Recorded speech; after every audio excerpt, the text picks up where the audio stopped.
ses deux petites filles, tout l'Omainval approuva cette décision. Gaspard naquit donc au Grand-Serre. Il fut entendu qu'il resterait à l'Omainval et que sa tante s'occuperait de son éducation. On se souvenait qu'un aïeul de Gaspard avait été le maire de l'Omainval et un autre, plus lointain, lieutenant de louveterie. De l'avis de tous, il était déplaisant que les Fontarel eussent dégénéré dans le vagabondage, et l'on fut heureux de prédire que Gaspard, grâce au conseil de mademoiselle Berlicot, réhabiliterait une des plus vieilles familles du pays. Le jour du baptême, on voulut oublier que la mère était cartomancienne, que le père s'exprimait dans un langage douteux et que les deux filles faisaient les folles. Comme tout ce monde se disposait à quitter l'Omainval aussitôt après les réjouissances, la tante sut garder une ferme patience. Elle n'eut de regard que pour son neveu qui avait déjà, en ce très jeune âge, une expression de dignité.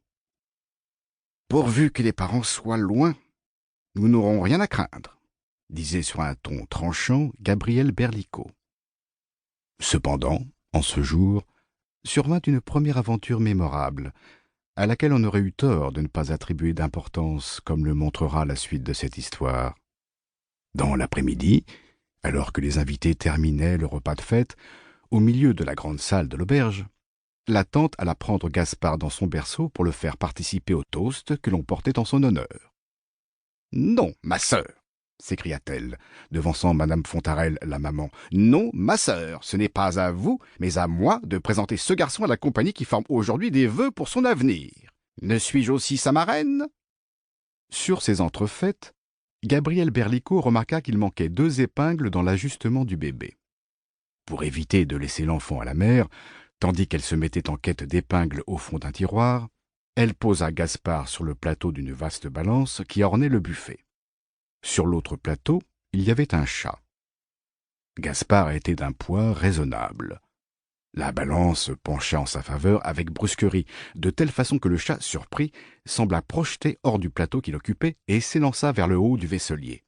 L'animal causa d'abord un grand dégât parmi les assiettes alignées, puis, de nouveau saisi par la terreur, il ne fit qu'un bond jusqu'au milieu de la table autour de laquelle étaient assemblés les convives.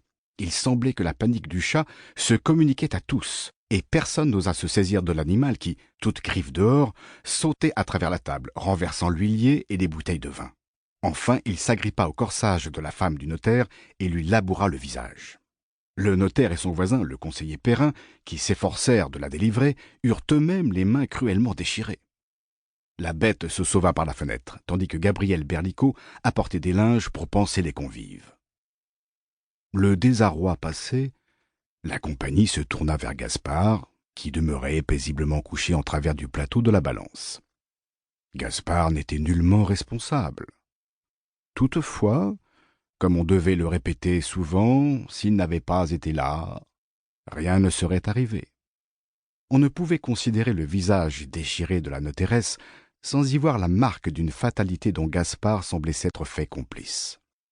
Au moment où, dans le silence général, madame Fontarel allait reprendre son enfant, on entendit un coup de tonnerre lointain, et, presque aussitôt, il y eut dans le ciel de longs cris qui étaient ceux d'une troupe de grues remontant vers le nord. On était en mars, et les orages sont rares à cette époque. Quant aux grues, leur passage n'avait rien d'étonnant, mais on suivit longtemps des yeux, dans le haut de la grande fenêtre, leur vol en forme d'un V dont une branche était d'une longueur démesurée. Gabrielle Berlicot arracha Gaspard au bras de sa mère et, le montrant à tous, déclara que malgré les circonstances, on boirait en son honneur, car elle voulait, expliqua-t-elle, porter un défi aux mauvaises influences qui rôdaient autour de cet enfant innocent. La notéresse leva aussitôt son verre, et elle fut la première à souhaiter au jeune Gaspard de porter haut le nom des Fontarel, en dépit des difficultés et à la faveur des heureuses dispositions que saurait prendre Gabrielle Berlicot. Un autre roulement de tonnerre ponctua ce discours, et l'on ne sut s'il fallait l'interpréter comme un bon ou un mauvais présage. On se sépara assez rapidement. La suite des jours, et même celle des années, n'effaça pas le souvenir de ce baptême.